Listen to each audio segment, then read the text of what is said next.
নমস্কার, আপনারা দেখছেন এখন দাসপুর বার্তা। শ্রী শ্রী রাধাকৃষ্ণ পূজা ও সংকীর্তনে দোলযাত্রা উৎসব নৈহাটি বকুলতলায়।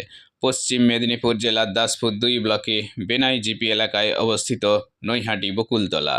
এখানে নৈহাটি অভিনন্দন নারী প্রগতি সমিতির উদ্যোগে 18ই ফাল্গুন 1432 বঙ্গাব্দের মঙ্গলবার কিংবদন্তি মানব প্রেমাবতার ও প্রচারক নদের চাঁদনিমাই ওরফে শ্রী শ্রী চৈতন্য দেবের 541তম বর্ষের জন্ম মাসে পুণ্য দোল পূর্ণিমা তিথিতে শ্রীখোল করতাল ও মঙ্গল শঙ্খধ্বনিতে শ্রী শ্রী রাধাকৃষ্ণের পূজা অর্চনা, নাম সংকীর্তন ও রঙিন আবিরের আলিম্পনে যথোচিত মর্যাদায় পালিত হয়েছে পবিত্র শ্রী শ্রী দোলযাত্রা উৎসব।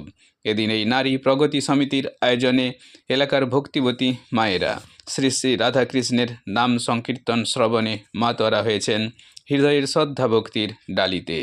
বেনাই নৈহাটি থেকে অজিত কৈলাস সৌজন্যে রিপোর্টে শ্যাম সুন্দর দলই। Like and follow with subscribe এখন দাসপুর বার্তা। এই দাসপুর বার্তায় যুক্ত হন, আলোর পথে এগিয়ে চলুন।